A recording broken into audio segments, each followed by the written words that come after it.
ॐ नमः सिद्धेभ्यः।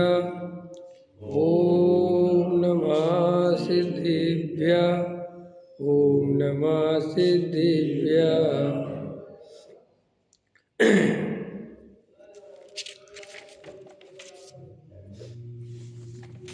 निर्मल ज्ञान परिठिया कम कलंक डहेवी। अपाल दौ जेड़ बरु ते परम पड़वेवी। सब कर्म मल का नाश कर हर प्राप्त कर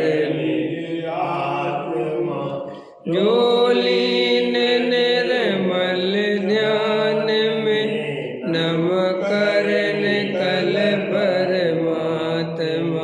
संतप्त मानस शांत हो जिनके गुणों के गान वे वर्धमान महान जिन विचरे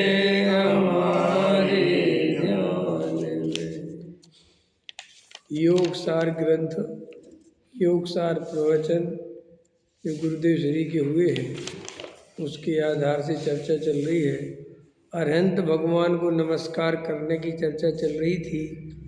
वास्तव में जो अपने स्वरूप को पहचानता है, जो अपने को द्रव्य कर्म भाव कर्म नौ कर्म से भिन्न आत्मा चैतन्य ज्ञानानंद स्वभावी जानता है, उसका श्रद्धान करता है, वो ही वास्तव में अरहंत परमात्मा को, सिद्ध परमात्मा को नमस्कार कर सकता है। जो अपने को मनुष्य आदि मानता है, राग वाला कर्म वाला संयोग वाला रागी द्वेषी मानता है, वो भगवान को कभी सच्चा नमस्कार कर ही नहीं सकता। समझ में? क्योंकि जिसको नमस्कार करना है तो वो नमस्कार करने वाले का स्वरूप और अपना स्वरूप जाने तब तो नमस्कार करे। कोई महावीर को नमस्कार करता है और ये मान के करता है कि तुम मेरे सांसारिक प्रयोजन की सिद्धि कर दो, तो ना तो वो महावीर भगवान का स्वरूप जानता है और ना अपना स्वरूप जानता है, तो वो तो नमस्कार झूठा है। तो जगत में जितने भी लोग हैं, अगर वे देव शास्त्र गुरु के पास सांसारिक प्रयोजन के लिए जाते हैं और उनसे सांसारिक मनोकामनाएं सांसारिक इच्छाएं अपनी पूरी करवाना चाहते हैं, तो वास्तव में वे उन्हें कभी सच्चा नमस्कार कर ही नहीं सकते। तो देव शास्त्र गुरु से केवल मोक्ष मार्ग का प्रयोजन साधना, क्योंकि वे केवल मोक्ष मार्ग में निमित्त हैं। हमारे सांसारिक कार्यों से उनका कोई लेना देना नहीं है। जिनेंद्र देव की जो भी देशना है वो जीवों को मोक्ष मार्ग में लगाने के लिए है। चार गति परिभ्रमण तो जीव स्वयं करता है। चार गति परिभ्रमण करने के लिए किसी प्रवचन की आवश्यकता नहीं है। और रही बात अनुकूलता की प्रतिकूलता की, तो अनुकूलता प्रतिकूलता तो पुण्य और पाप के उदय से होते हैं। और ये पुण्य पाप कैसे बनते हैं? पुण्य और पाप बहुत सरल है। तुमने दया दान भक्ति किसी की मदद कर दी, हेल्प कर दी, समझ में आया, थोड़े अच्छे परिणाम, बस पुण्य बन गया। किसी को रोटी दे दी, भिखारी को 2 पैसे दे दिए, किसी जानवर को बेचारे को उसकी सेवा कर दी, पुण्य बन गया। पुण्य कोई ऐसा नहीं है, समझे? पुण्य तो कोई भी बांधता रहता है, वो तो बनता ही रहता है। बांधता क्या है? हर अंतर मुहूर्त में हर जीव को पुण्य बनता है और पाप बनता रहता है। इसलिए पुण्य और पाप तो कुछ ऐसी बात नहीं है। लेकिन जो देवशास्त्र गुरु, जो वीतरागी मार्ग है, ये केवल मोक्ष मार्ग के प्रयोजन की सिद्धि करता है। ये अलग बात है कि अज्ञानी जीव सच्चे मोक्ष मार्ग को नहीं पहचानता और वो देव शास्त्र गुरु से भी लौकिक प्रयोजन की सिद्धि चाहता है। और फिर चूँकि सब स्वार्थी जीव हैं, सब लालची प्रवृत्ति के जीव हैं, मिथ्या दृष्टि है, तो वो देव शास्त्र गुरु को भी अपने घोटाले में शामिल कर लेते हैं, उनको भी अपनी कसाई का निमित्त बना लेते हैं। देव शास्त्र गुरु से जो अपनी कसाई की पूर्ति करता है किसी भी रूप में, उसे महापाप का बंध होता है, निगोध का बंध होता है। देव शास्त्र गुरु से किसी भी कीमत पर अपनी कसायों का पोषण नहीं करना चाहिए।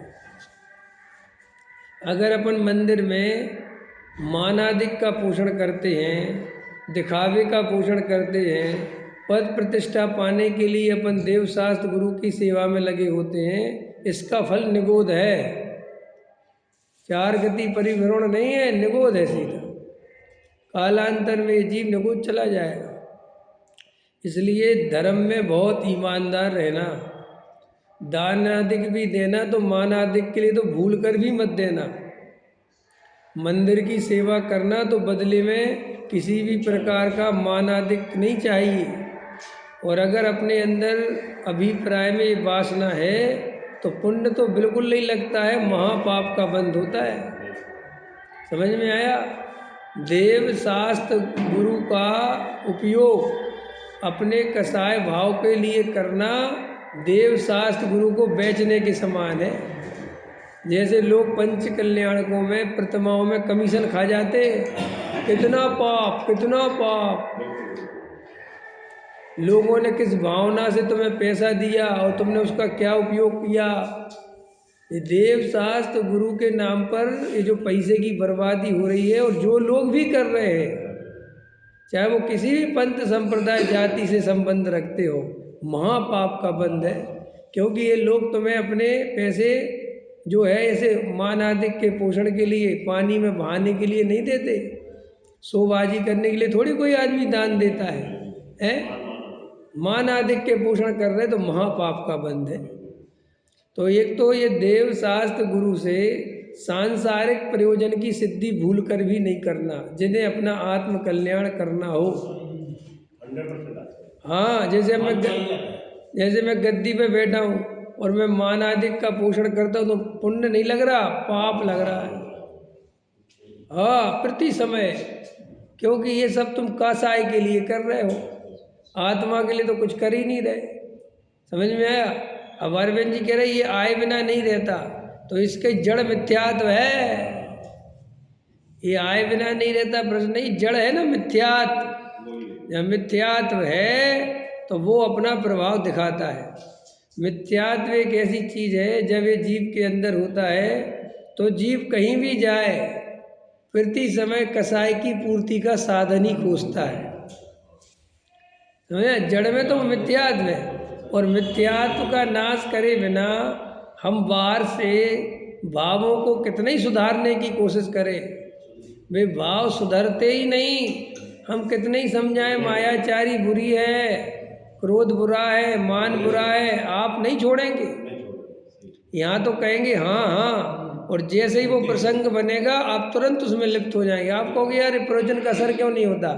प्रवचन का असर इसलिए नहीं होता कि जो मिथ्यात्व तुमने बैठा रखा है वो सारे प्रवचनों को आने अंदर जाने के पहले ही वहीं के वहीं डिलीट कर देता है। इसलिए सारे प्रवचन केवल क्षयोपम ज्ञान की विषय वस्तु बन के रह जाते हैं, वे हृदयंगम नहीं होते, वे श्रद्धा के लेवल पर नहीं पहुंचते, और वे श्रद्धा के लेवल पर पहुंचे बिना उनमें परिवर्तन संभव नहीं है। और हम और आप जहाँ श्रद्धा तक पहुँचाने के लिए जो मेहनत, जो पुरुषार्थ, जो समर्पण चाहिए वो हम नहीं कर पाते। उसके लिए ये पूजा पाठ भक्ति नहीं चाहिए, उसके लिए तुम्हारे ढोल मजीरा नहीं चाहिए, उसके लिए दान आदिक नहीं चाहिए, उसके लिए तत्व विचार चाहिए। जो जीव गहरा तत्व विचार करेगा, संसार से भय रखेगा, चार गतियाँ होती हैं, वास्तव में निगोद चला जाऊंगा। देखो, तुम्हें जब बीमारी हो जाती है, दुख तकलीफ होती है शरीर में, और मंदिर में तुम्हें माला पहनाने कोई कितनी बुला रहा हो, तुम नहीं आओगे। तुम कहोगे मुझे नहीं आना, क्योंकि ये दुख तकलीफ भारी लग रही है, अब माला पहनना सुहा नहीं रहा। समझ में?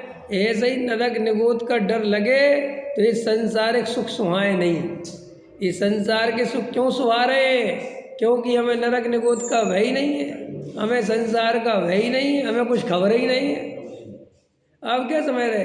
ये बेहोशी है ये सब जो चल रहा है, सब बेहोशी, कुछ खबर नहीं है। लगे हैं लोग, दौड़ रहे हैं, कर रहे हैं, मेहनत कर रहे हैं, लगे लगे ये करो वो करो, कुछ खबर नहीं। आदत पड़ गई है बैल बनने की, कोलू का बैल। घर में भी जुतता है, व्यापार में भी जुतता है, और यहाँ आकर भी जुतना चाहता है। मंदिर में भी कहता है लाद दो मेरे ऊपर, मैं तो हूँ ही गधा। समझ में आया?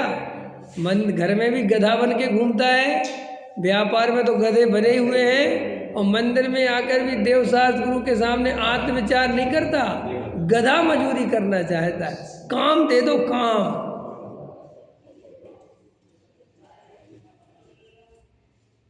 और काम काहे के लिए चाहिए? मानादिक के लिए, क्योंकि बेहोश पड़ा है ना। कछ सुध बुध ना ही रही है, मिथ्या मति छाएगी। आहो, अभी एक पंडित जी नहीं रहे ना पीछे, उनका नाम नहीं ले रहा मैं, ब्रह्मचारी है, ब्रह्मचारी थे, अब क्या, अब तो रह गए। कितनी मेहनत करी उनने एक मंदिर बनाने में, कितने दौड़ते रहे वो आश्रम बनाने में, इधर से उधर, ये सेठिया वो, परेशान होते रहे बिल्कुल। और अंत में क्या हुआ, बना और वे चले गए। यही है ना जगत का स्वरूप। तो ऐसे समझना चाहिए कि अपन कहीं नहीं दौड़ना, अपने को कोई कुछ नहीं करना। समझ में आया? अरे ये बात समझ में आ जाए तो जीव निहाल हो जाए। अपने को समझ में इसलिए नहीं आ रही कि वो समझ में बताए ना, जहाँ समझना है वहाँ तक हम पहुँचने ही नहीं दे रहे। जिसे समझना है वो बात वहाँ तक अपन प्रवेश ही नहीं करने दे रहे। वो मिथ्यात्व पहले ही डिलीट कर देता है। ये बिल्कुल ऐसा है कि अपन ने पहरेदार को पत्र दिया कि राजा जी को दे देना, समझ में आया? या डाकिया को चिट्ठी दी कि भैया वहाँ पहुँचा देना, उसने खुद पढ़ी और खुद ही फाड़ दी। तुम्हारा पत्र वहाँ तक पहुँचने ही नहीं दिया। ऐसे ही अपने स्वाध्याय, ये वेद ज्ञान की बात केवल क्षेपसम ज्ञान तक पहुँचा पाते हैं, उसके बाद आगे जाती नहीं, डिलीट हो जाती है। क्यों? मिथ्यात्व वैरी का अंश भी बुरा है।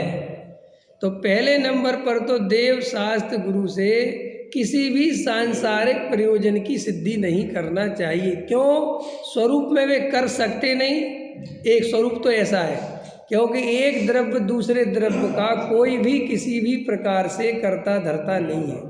और तुम देव शास्त्र गुरु से सांसारिक प्रयोजन की सिद्धि कराना चाहते हो, इससे बड़ा पाप कोई दूसरा नहीं है। नहीं समझ में आया? जी तुम्हारे 5 पाप है ना, हिंसा, झूठ, चोरी, कुशील, परिग्रह, उसमें सबसे बड़ा पाप ये है देव शास्त्र गुरु से सांसारिक प्रयोजन की सिद्धि करना। ख्याल में आया? और हृदय पे हाथ रख के देखो, लोग महाराजों के पास भी जा रहे हैं तो उन्हीं महाराज के पास जा रहे हैं जो चमत्कार दिखा रहे हैं। अगर कोई महाराज ये तंत्र मंत्र, आजकल सारे महाराज तंत्र मंत्र बताने लगे, तो मैंने एक महाराज से पूछा कि क्या बात है, आजकल ये तंत्र मंत्र बहुत चल रहा। बोले इसके बिना मार्केट चला ही नहीं रहा। अगर हम तंत्र मंत्र नहीं बताते तो हमें कोई रोटी देने नहीं आवे, हम भूखे बैठे रहे, आहार नहीं मिल सकता हमें, ये हालत है। कई महाराज सच्चाई जानते हैं लेकिन लाल कपड़ा, पीला कपड़ा, नीला कपड़ा बेचने लगे, करें क्या भी नहीं समझ। क्यों? कि भैया अब पता चला कि जनता आती नहीं, चमत्कार को नमस्कार है सारे जगत में। समझ में आया? तो सारा जगत महाराजों के पास भी सांसारिक प्रयोजनार्थ से जाता है। भगवान का अभिषेक क्यों करते हो? क्या अभिप्राय है? पुण्य बनेगा। पुण्य देखो, सुनो, पुण्य बांधने का अभिप्राय सांसारिक प्रयोजन में ही आता है। लिखो, कोई ये कहे कि हम देवशास्त्र गुरु से कोई सांसारिक प्रयोजन नहीं साधते, तो फिर क्यों करते हो? कि पुण्य बंधेगा। तो पुण्य बांधने की भावना भी संसार में रहने की भावना है। लिखो ये बात, क्या? पुण्य बांधने की भावना संसार में रहने की भावना है। ये इस बात का निशानी है, लक्षण है ये। इसलिए हम तो अभिषेक इसलिए करते कि भैया कम से कम पुण्य तो बनेगा। तो पुण्य क्यों बांधना? पुण्य क्यों बांधना चाहते हो? ताकि और अनुकूलता मिले, अगले जन्म में और माल पानी मिले। तो अगला जन्म चाहते हो तो इसका मतलब संसार चाहते हो ना। आया समझ में? तो फिर हम प्रक्षाल में भी आ गए, तो सांसारिक प्रयोजन से आ गए। स्वाध्याय सुना तो क्यों सुना? कह रहे भैया जिनवाणी सुनना चाहिए, थोड़ी बहुत धर्म की 2 बातें जाती हैं, पुण्य बंधेगा, ये भी सांसारिक प्रयोजन है। अथवा क्षेम बढ़ जाएगा, अथवा लोग क्या कहेंगे अगर हम स्वाध्याय में नहीं बैठेंगे तो? बोलो। बहुत लोग शर्मा शर्मी जो है स्वाध्याय में बैठ जाते हैं, कई लोग दूसरे पंडित जी आवे तो बैठ जाते हैं। समझ में आया कि नहीं आया? होश कुछ भी नहीं है। अगर होश होवे तो जीव की दशा बदले। समझ में आया? जैसे मुझे बहुत सारे लोग मिल जाते, उनसे कब अपन स्वाध्याय में क्यों नहीं बैठती, तो पता क्या क्या, अरे हम बैठना तो चाहते हैं लेकिन बस फला टेका, और कोई बाहर से दूसरे पंडित जी आएंगे ना तो बैठ जाएंगे, तो उनको प्रत्यक्ष मायाचार नहीं दिखता, और ये अंतर नहीं कर पाते कि अपन ने जे स्वाध्याय सुना तो इससे क्या लाभ हुआ, और अपन ने इसको छोड़ा तो इससे क्या नुकसान था, कुछ पता ही नहीं। पक्ष बना लिए, मुफ्त में बैठे हैं, अपने अपने गुरु बना लिए। और कई लोगों को तो ऐसी ऐसी अंधी भक्ति हो जाती है। देखो, किसी को गुरु बनाओ इसका निषेध नहीं है, किसी को तुम सम्यक दृष्टि मानो इसका भी निषेध नहीं है। समझ में आया? तुम उसकी बहुत सेवा करो इसका भी निषेध नहीं है, लेकिन तुम करते हो इसलिए सब करें। मैं सम्यक दृष्टि मानता हूँ इसलिए सब माने, मैं इनको बड़ा मानता हूँ इसलिए तुम भी बड़ा मानो, मैं इनके पैर छूता हूँ इसलिए तुम भी छुओ। ये जो तुम्हारी अवधारणा है, ये जो तुम्हारा पागलपन है, ये मिथ्या दृष्टि के होता है। सम्यक दृष्टि को ऐसा कभी नहीं होता। सम्यक दृष्टि को तो वो अपना गुरु जिसको मानता है, वो अपनी श्रद्धा से अपने भावों से मानता है। उसका मित्र है वो नहीं मानता, वो कहता मत मानो, वो तो बस ये कहता है तुम्हें अगर समझना हो तो समझो, तो कोई बात नहीं, लेकिन उसके कारण उसकी दोस्ती में कोई फर्क नहीं पड़ता। नहीं समझ? यहाँ तो ऐसी हालत है कि अगर तुमने उसकी नहीं मानी, उसके गुरु को गुरु नहीं माना, तो तुम नंबर 1 के दुश्मन। तो ये तो आग्रह हो गया, ये तो पक्षपात हो गया, ये तो तुम्हें संप्रदाय की वो क्या कहते हैं गुरु पंथ की आग लग गई अंदर, ये तो तुम्हें जलाएगी। देखो, जैन धर्म महान है, इसमें कोई दो राय नहीं, सर्वोत्कृष्ट धर्म है, इसमें कोई राय, सत्य महासत्य है, इसमें कोई, लेकिन सारी दुनिया जैन धर्म माने ऐसा मेरा आग्रह बिल्कुल भी नहीं है। उल्टा अगर सारी दुनिया जैन धर्म माने तो मुझे शंका हो जाएगी कि जैन धर्म में कुछ गड़बड़ हो गई अब। समझ में आया कि नहीं आया? अगर सोने की दुकान पर भंडारे जैसी भीड़ लग जाए तो समझ लेना यह सोना नहीं है, यहाँ कुछ और ही बिक रहा है। सोना बिक ही नहीं सकता।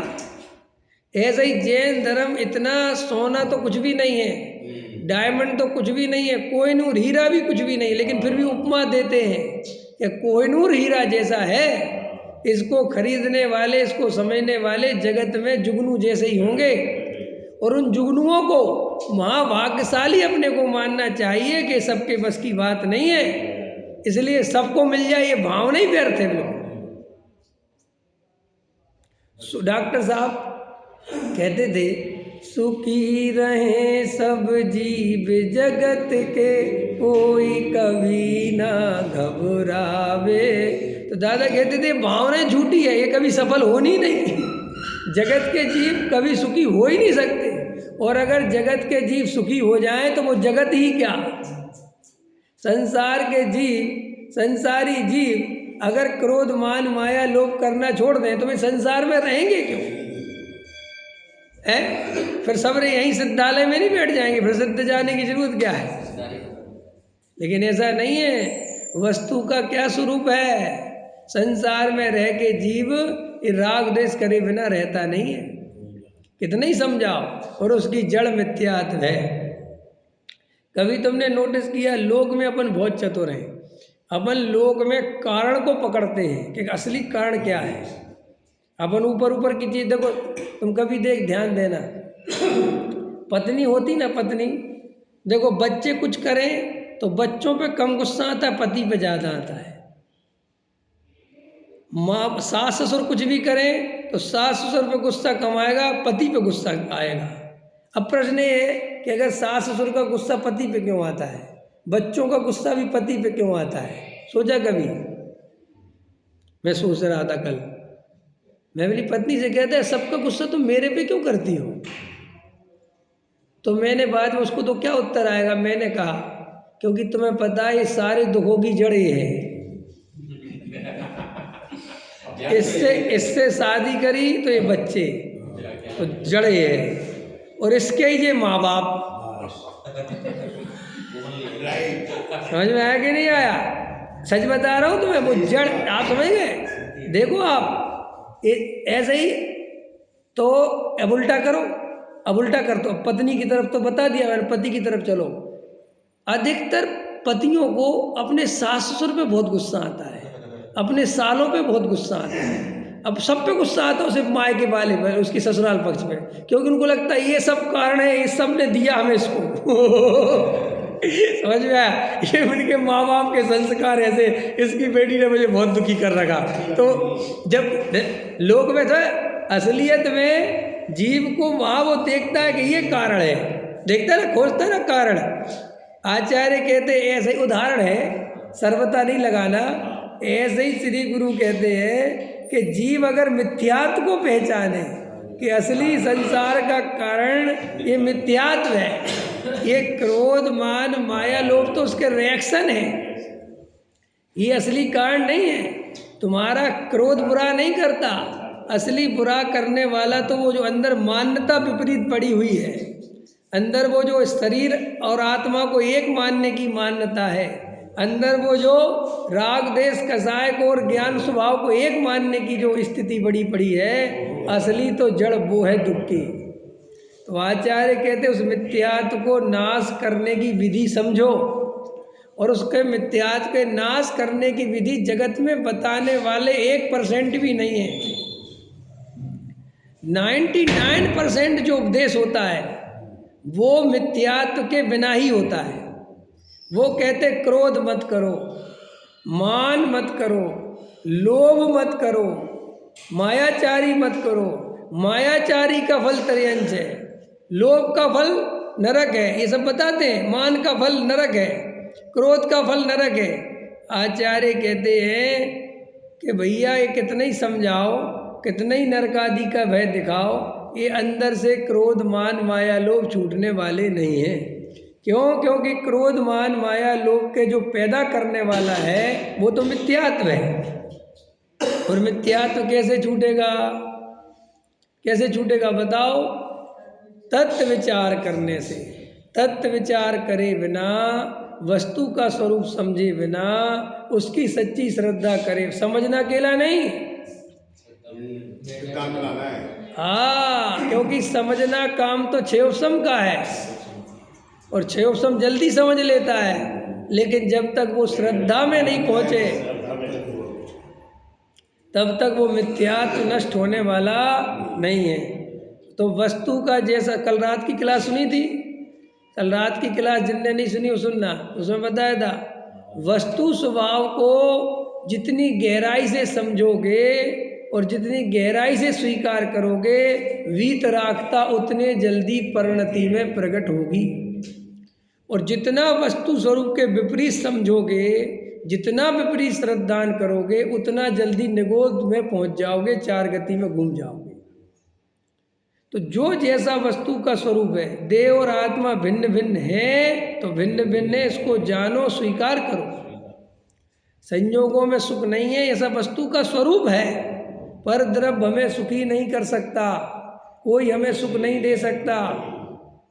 समझ में आया? तो ये निर्णय करोगे तो गारंटी से मिथ्यात्व का नाश होगा, और नहीं करोगे ऐसे ही चलता रहेगा तो ये भव भी जाएगा। पकड़ में आया?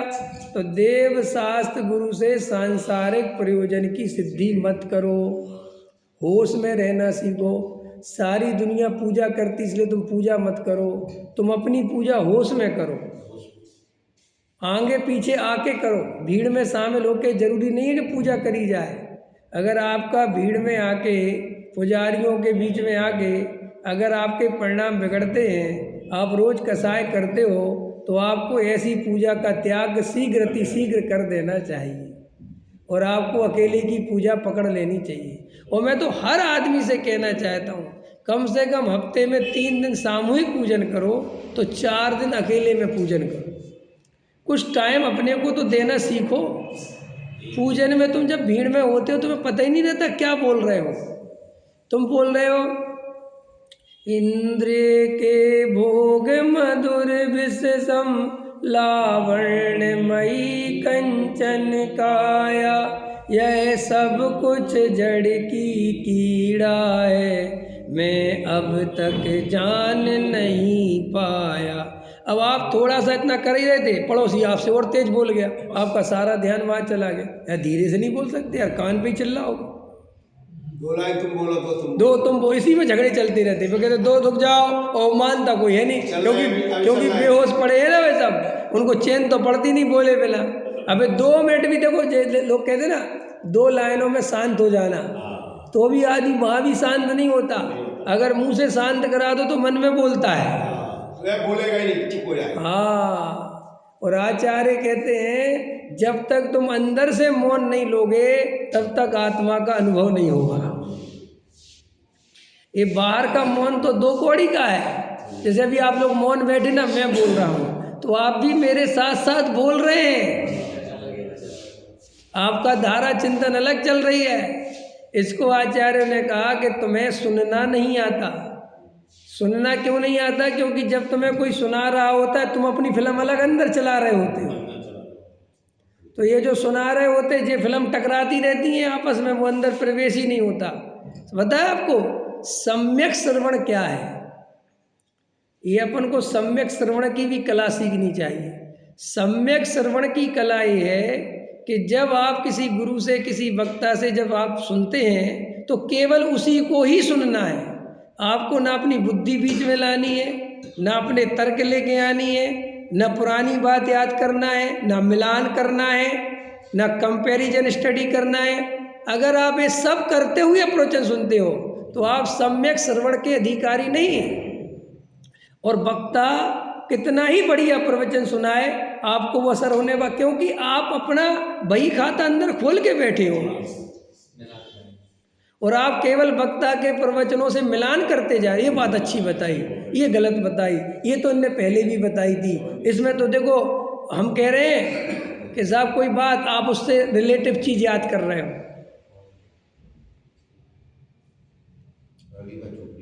हाँ, और अगली बात छूटनी। अरे आप अगली बात छूट, आप हर बात का सम्यक श्रवण कर ही नहीं। सम्यक श्रवण का अर्थ होता है कि बस अब उसी पे फोकस करना, हमें जो पता है उसको एक तरफ रख दो, अभी जो स्वाध्याय में चर्चा चल रही उस पर ध्यान दो और उसको इतने ध्यान से शांति से मग्न होकर सुनो और पूरा बिल्कुल एकदम सम्यक श्रवण करो।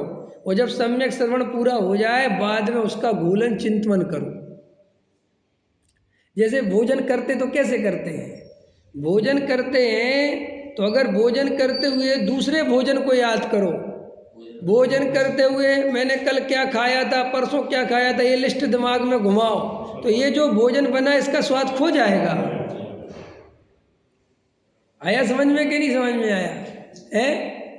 यहाँ तक कि कोई फिल्म देखता हो और फिल्म देखने का एक मज़ा है कि तुमने एक बार फिल्म देख ली वो और तुम्हें पता भी है कि आगे आगे क्या होगा, तो भी अगर उस फिल्म का मज़ा लेना हो तो भूल जाओ कि आगे आगे क्या होगा। बस जो आ रहा है उसका मज़ा लो और अब इसके आगे ये होगा, अब इसके आगे होगा, तो बात ही खत्म हो गई। ऐसे ही हमने क्या किया है, प्रवचनों को कभी सम्यक श्रवण नहीं किया। हम प्रवचन सुनते रहते हैं, दिमाग में फैक्ट्री भी चल रही है। एक तो वो बीमारी पड़ी हुई है पहले ही संसार की बहुत सारी, कि क्योंकि प्रवचन यहाँ चलता है और हम संसार की सारी बातें सोचते रहते हैं, तो सम्यक श्रवण नहीं हुआ, आपको बात असर नहीं हो रही। फिर दूसरा प्रॉब्लम ये है कि प्रवचन चल रहा है और अपन प्रवचन में ही प्रवचन सोच रहे हैं कि कल इनने ये बात बताई थी, आज ये बता रहे। अरे भाई जो कल बताई थी उसको कल छोड़ो, अभी तुम्हें वो कल ही उसका स्टडी करनी थी, आज उसको यहाँ लेके मत आओ। अभी जो चर्चा चल रही है अभी उस पर ध्यान दो। तो अपन को सम्यक श्रवण करना आना चाहिए, ठीक है ना? तो पूजन में सभी लोग जितने भी हैं पूजन जो करते हैं, कोशिश करें कि 2-3 दिन एकांत में पूजन करें। पूजन का निषेध नहीं कर रहा, सामूहिक पूजन से बचें और कोशिश करें सामूहिक स्वाध्याय में आप बैठते हैं, बैठना ठीक है, लेकिन अपना भी स्वाध्याय स्वयं करें। एकांत में बैठ के स्वयं पढ़ें शास्त्र को, चाहे भले ही जो शास्त्र चल रहा हो, जैसे योग सार चल रहा है तो आप योगी सार पढ़ो। लोग क्या करते हैं, हम यहाँ योग सार पढ़ा रहे हैं, घर में पढ़ेंगे समय सार, घर में पढ़ेंगे मोक्ष मार्ग प्रकाशक। वे अपने आप को बहुत होशियार समझते हैं, आप ज़्यादा होशियारी आपको ले डूबेंगे।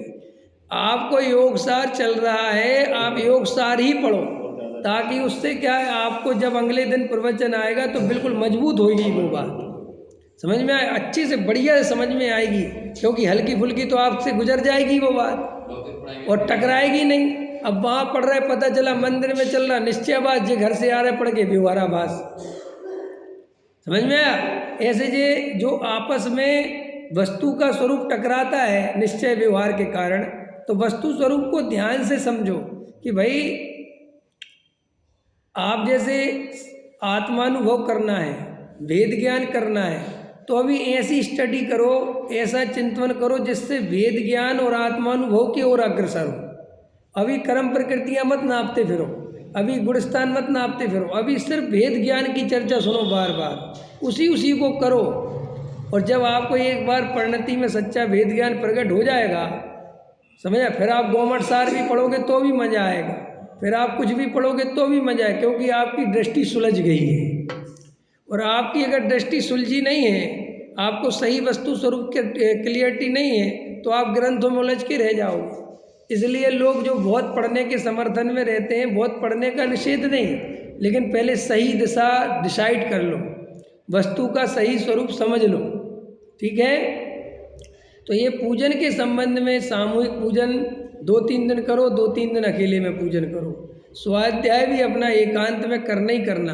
अब इसके अलावा जिन्हें आत्म कल्याण करना हो, वे गहरा तत्व विचार एकांत में अकेले में स्वयं बैठकर करें, जीव अजीव का भेद ज्ञान करें, जैसा वस्तु का स्वरूप समझाया है बार बार उसको धारणा में लें, बार बार उसको चिंतन में लें। एक द्रव्य दूसरे द्रव्य का करता धरता नहीं है, आत्मा ज्ञानानंद स्वभावी वो मैं हूँ।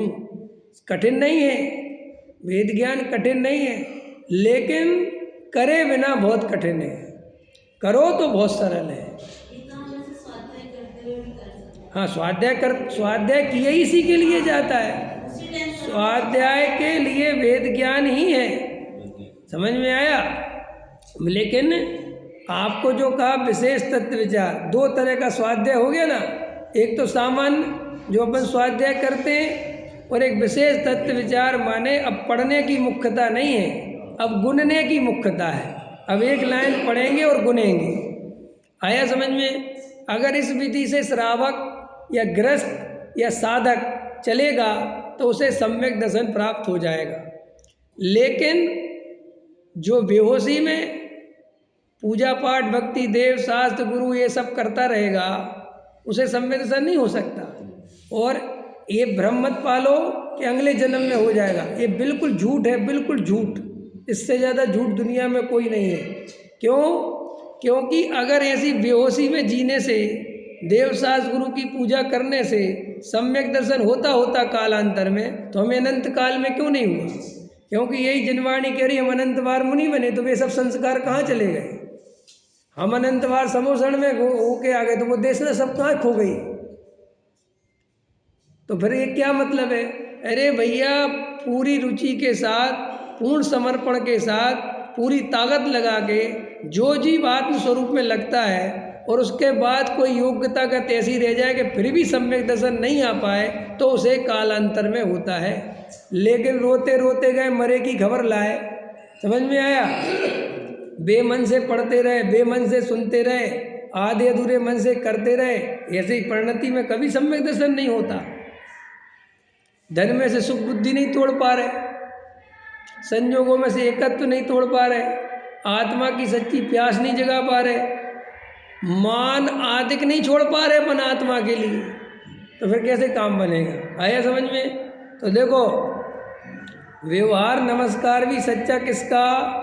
जो निश्चय नमस्कार करेगा।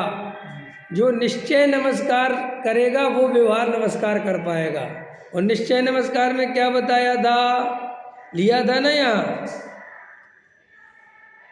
स्वरूप में एकाग्रता करना, अपने स्वरूप में मग्न होना, आत्मानुभव करना, वेद विज्ञान करना, तत्व निर्णय करना, ये सब निश्चय नमस्कार है।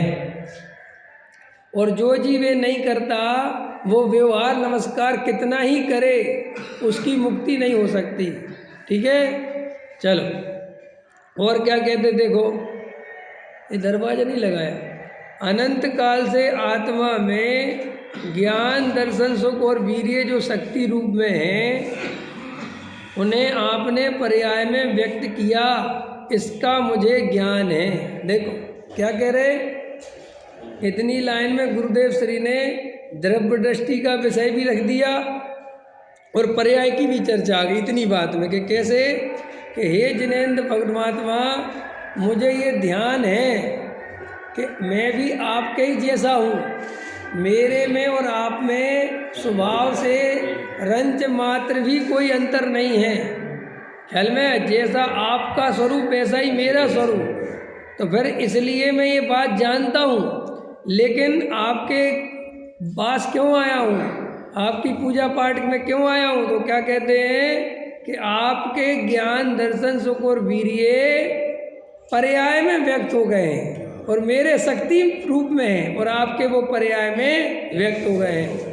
तो पर्याय में व्यक्त हो गए हैं तो मैं आपके पास इसलिए आया हूँ कि मैं भी इनको पर्याय में व्यक्त करना चाहता हूँ।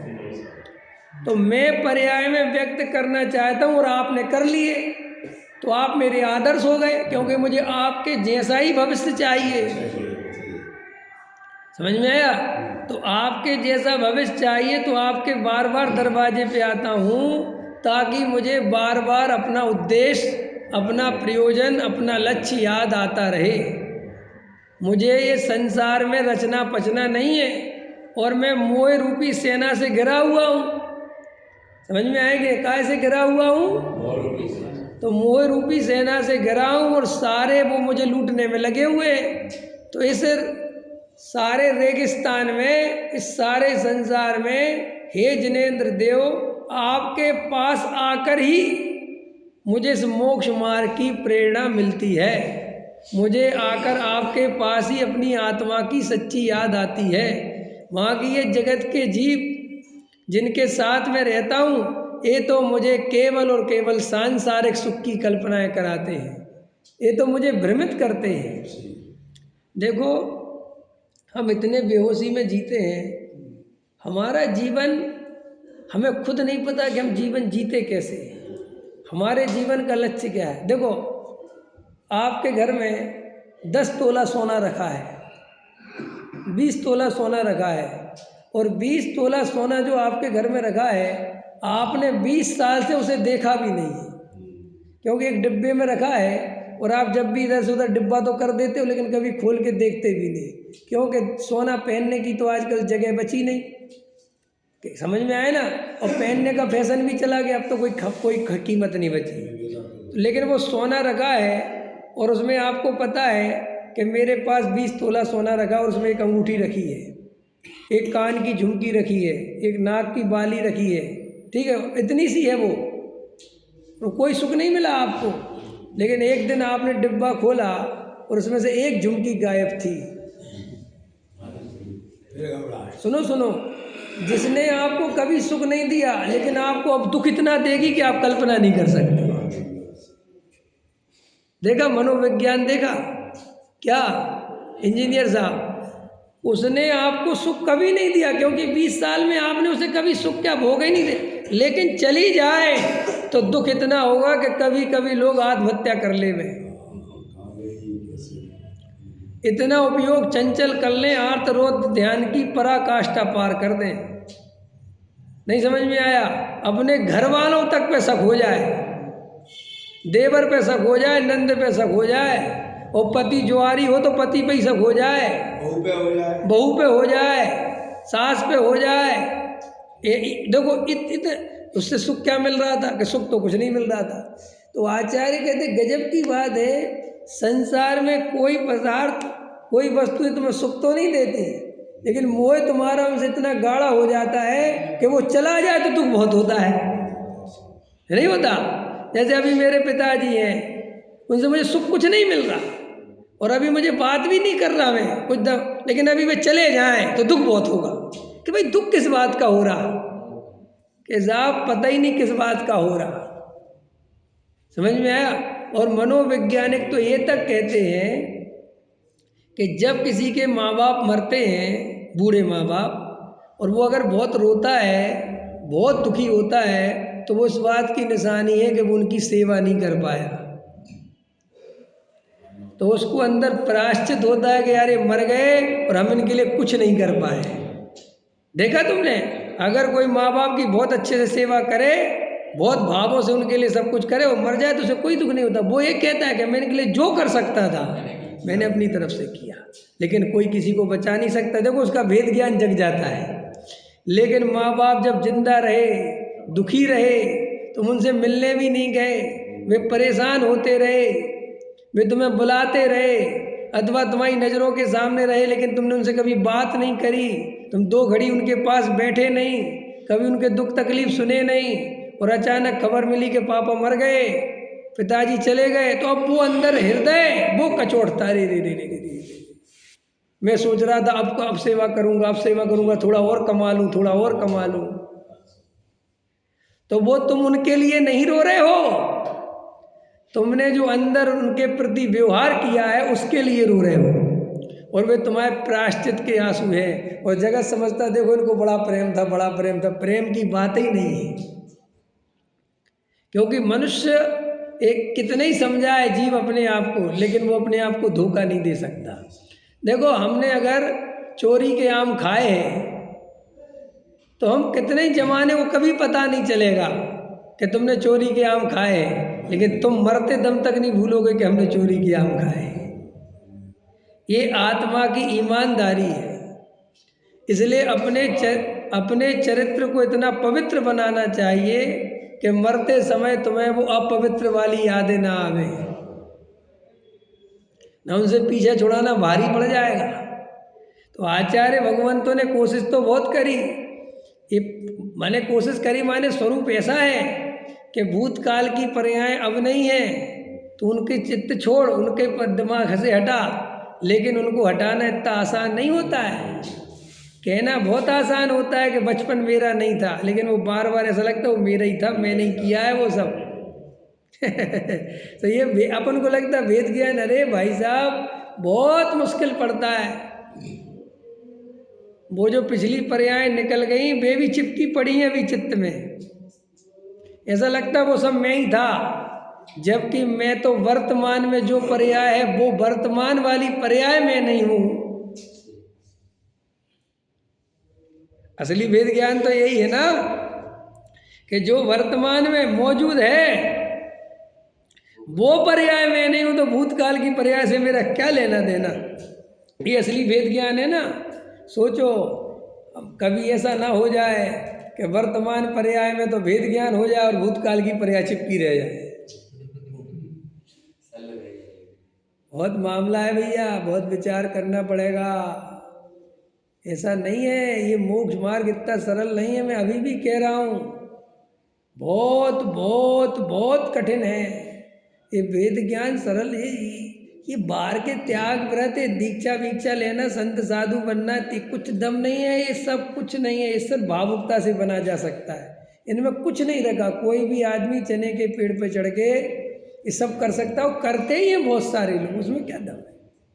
अभी तुम्हारा विधान आएगा तो लगेंगे लोग एकदम जोशीले पहुंच जाएंगे भोजनशाला में, और एकदम उठाओ प्लेटें रखो, प्लेटें उठाओ, प्लेटें रखो, प्लेटें। समझ में आएगी नहीं है। तुम सोचोगे बड़ा सेवा भावी है, सेवा भावी नहीं है, कर्तृत्व भावी है। चैन नहीं पड़ती इसको, कुछ ना कुछ काम चाहिए। कई लोग होते हैं वे भोजन तक शांति से नहीं कर सकते, उनके चित्त में इतनी आकुलता है। समझ में आया कि नहीं आया। अभी कई लोग देखना जो मुरझाए हुए होंगे ना, विधान आएगा तो तुम खिल जाएंगे, और उनको तुम ड्यूटी व्यूटी और दे देना भोजनालय की, फिर तो पूछो ही मत बस है। हाँ कुछ फिर तो देखो तुम, कुछ मिल गया, काम मिल गया। ये अनादिकाल के संस्कार हैं, ये जन्मों जन्मों की कहानी है। ऐसे नहीं जाने वाला, चक्कर में मत फंस जाना कि हाँ साहब हो गया काम। बहुत मुश्किल पड़ती है। ऊपर ऊपर से लगता है कि हो गया भेद ज्ञान, अंदर जब मौका पड़ता है फिर पसीने छूटते रहे, बाप रे तो ज्यों का तो पड़ा हुआ है। निर्णय हो के छूटता है। 10 दफे निर्णय कर लिया फिर भ्रमित हो जाते हैं। अरे अगर ऐसा ही होता तो 608 नहीं जाते, फिर तो लाख हो जाते। क्यों? जीवों की संख्या लाखों में नहीं है, अरबों में नहीं है। अनंत को अनंत बार बोलो, इतनी जीव राशि है। एक आलू में इतने जीव हैं कि अगर वे आलू कौए के बराबर हो जाए तो कहते 3 लोक में ना बनेंगी। एक आलू में, फिर आलू कितने? अच्छा सोचो, कभी विचार करो, आलू कितने? वो है ना तुम्हारा बिल गेट्स, 40,000 एकड़ जमीन में आलू उगाता है वो। 40,000 एकड़ में केवल आलू उगाता है वो। और जो तुम्हारा मैकडोनल्ड है, कौन है कौन है जी? हाँ अरे राष्ट्रपति नहीं, जो ये बेचता है पिज्जा बर्गर, मैकडोनल्ड नाम है ना उसका, सारा सप्लाई उसको करता है। समझ में? हाँ, पूरा का पूरा। अब वो तो कितना आलू, कितने जीव, पूरे वर्ल्ड में कितना आलू रखा जीव राशि का लगाना। कितने पेड़, एक पेड़ में कितने जीव? अरे एक एक शरीर में अनंत जीव रहते, एक एक शरीर के आश्रित से। पहले प्रत्येक वनस्पति जो होती ना, वो साधारण वनस्पति होती, प्रत्येक, आपको पता है। फिर बाद में वो प्रत्येक वनस्पति में कन्वर्ट होती है। पहले जितने भी तुम्हारे फूड्स वगैरह है ना, ये पहले साधारण वनस्पति, फिर कालांतर में पक जाते हैं, तब प्रत्येक वनस्पति। अगर इनको कच्चा खा लो अपन, घिया थोड़ी, ये सब आलू के समान है। पता है अपन को? पता थोड़ी। ये जितने भी ये अपन घिया खाते हैं, तोरी खाते हैं, बिल्कुल आलू के जैसे। ऐसी बातें कर रहे हैं आप? हाँ, क्योंकि इनमें जो रुआ होता है ना, इसे आप कच्ची लौकी बोलते हो। जो अपन तोरी बोलते, कच्ची थे ना, कच्ची। कच्ची माने उसका स्वाद इसलिए आता है कि वो आलू के समान है। और अगर आपको पकी हुई लौकी दे दे तो आप एक और नहीं खा सकते। आया समझ में कि नहीं समझ? तो कितनी जीव राशि है। जो जीव राशि के बारे में सोचो, इतनी जीव राशि में से 608 जीव, 608 होता ही क्या है?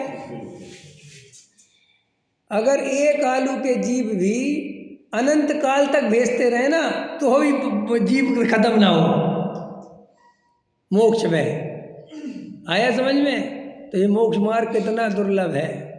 अब कोई माने चाहे नहीं माने, से गप मानना हो मानो, वो तुम्हारी इच्छा।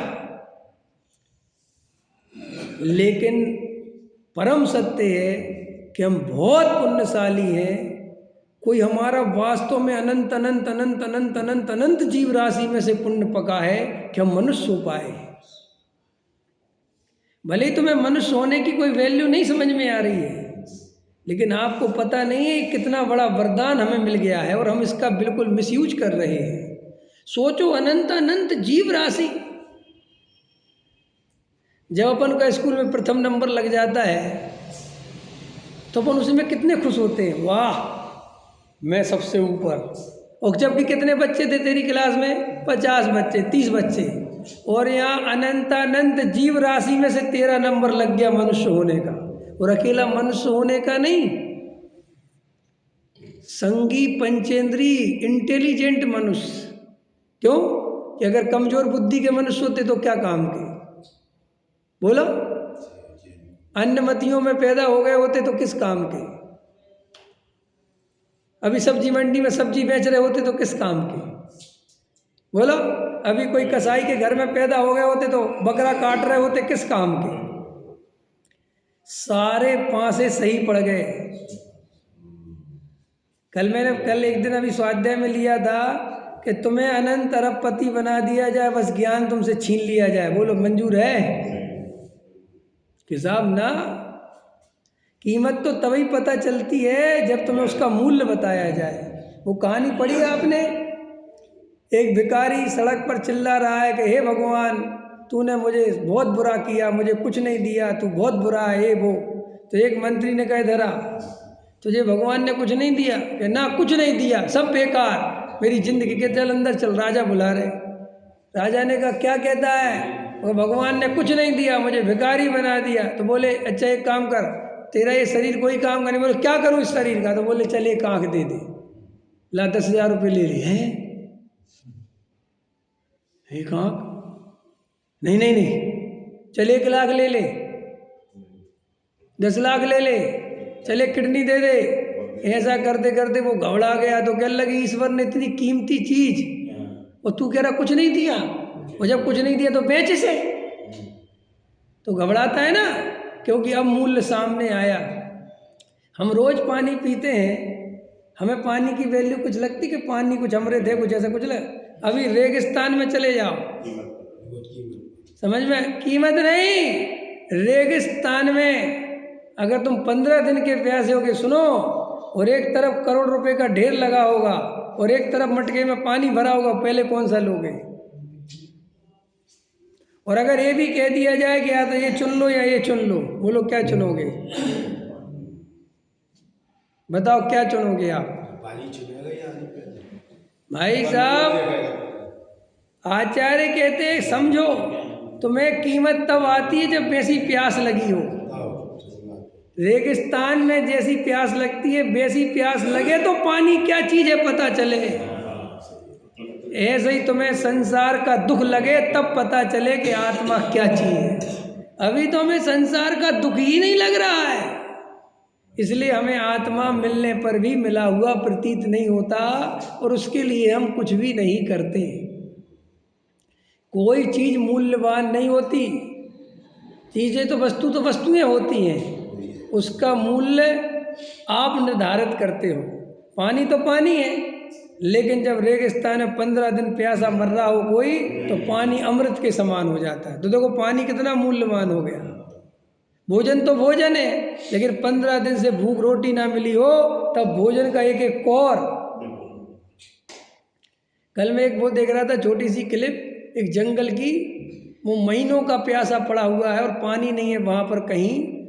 तो कहीं से वो जब एक जंगल में देख रहा है, तो पेड़ों पर जो पत्ते होते हैं उनमें पानी की बूंदें पड़ी हुई हैं। तो वो एक कटोरे में वो एक एक बूंद इकट्ठी कर रहा है और मरा जा रहा है, और 20 बूंदें होती हैं तो उसको डालता है, फिर बूंदें ऐसे ऐसे करता है, और कभी कभी जीभ से चाटता है। तुम कहोगे कैसा पागल है, लेकिन विचार करना ऐसा हम भी कर सकते हैं। अगर वो हमारे साथ घटना घटे तो हम भी कर सकते हैं कि नहीं कर सकते? तो तुम्हें ऐसे ही लगता कि जे कुत्ता बिल्ली सुअर है, जे हम ही हैं। समझ में आया? जो जैन धर्म में अहिंसा का पाठ पढ़ाया है कि चींटी को मत मारो, इसलिए नहीं कि तुम चींटी को मार सकते हो, इसलिए कि तुम भी कभी चींटी थे। देखो से ध्यान से, वो तुम्हारे ही जैसा जीव है। ये यात्रा करते करते तुम यहाँ तक पहुँचे हो, और अभी भी अगर भगवान आत्मा का अनुभव नहीं किया तो वापस चींटी होने में टाइम नहीं लगना है। अगर ये बात हमें हृदय से समझ में आ जाए जैन साहब, तो हम मंदिर में राजनीति कर सकते हैं, हम देवशास्त्र गुरु से सांसारिक प्रयोजन की सिद्धि सोच सकते हैं। बोलो कर सकते हैं? बिल्कुल नहीं। भूल के भी कैसे, क्यों करेंगे? हमारे रे अब ये भाव नहीं बढ़ाना, अब ये पागलपन नहीं करना। तो एक तो होश में रहना सीखो। वेद ज्ञान की कला इतनी आसान नहीं है। वेद ज्ञान करने के लिए बहुत पुरुषार्थ करना पड़ता है। समझ में आया? तो मनोवैज्ञानिक कहते हैं चीज़ें तुम्हें कभी सुख नहीं देती। वे जो है, देखो पत्नी है, वो तुम्हें कोई सुख नहीं देती, लेकिन पत्नी चली जाए तो दुख बहुत देती है। आप समझ रहे क्या कह रहे हैं? आपके पास देखो, जिनके पास बच्चे नहीं हैं वे बहुत दुखी हैं, लेकिन बच्चे होने से सुख कुछ नहीं होता।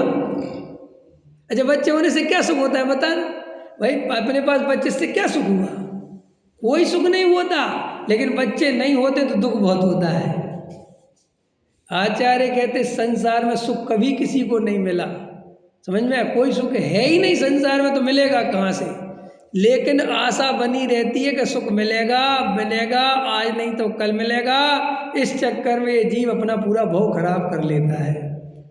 तो हम गहराई से ये वस्तु स्वरूप समझें, तत्व विचार करें और सच्चा नमस्कार करें।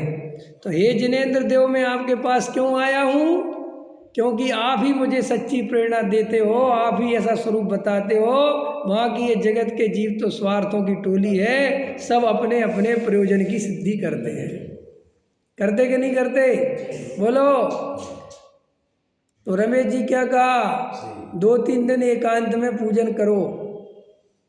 समझ में आया कि भाई हफ्ते में 3 दिन हम अपनी हिसाब से अपने आएंगे, हम नहीं आएंगे। समझ में आया? भैया कुछ अपने जीवन में बदलाव करना चाहिए, एक सी लाइफ नहीं जीना चाहिए, क्योंकि एक सी लाइफ आपको बेहोशी में लेके जाती है। अगर आप रोज ही रोज एक एक पूजन पढ़ोगे ना, तो आप देखना बेहोश होते चले जाओगे। 2-4 दिन करना, 2-4 दिन फिर अलग तरीके से करना, फिर अकेले में करना। फिर इससे क्या होता है, इंद्रियां जागृत रहती हैं, बेहोश नहीं होने देती, चेतना जागृत रहती है। रहती कि नहीं रहती है? ये गजब गजब का स्वरूप अपने को मिला है और अपन परम सौभाग्यशाली हैं कि अपन को आत्मानुभव करने का अवसर है। तो अब मैं जा रहा हूँ, आप लोग आत्मानुभव का पुरुषार्थ करना, ठीक है? अब अपन 10 दिन बाद मिलेंगे। सहजानंद शोध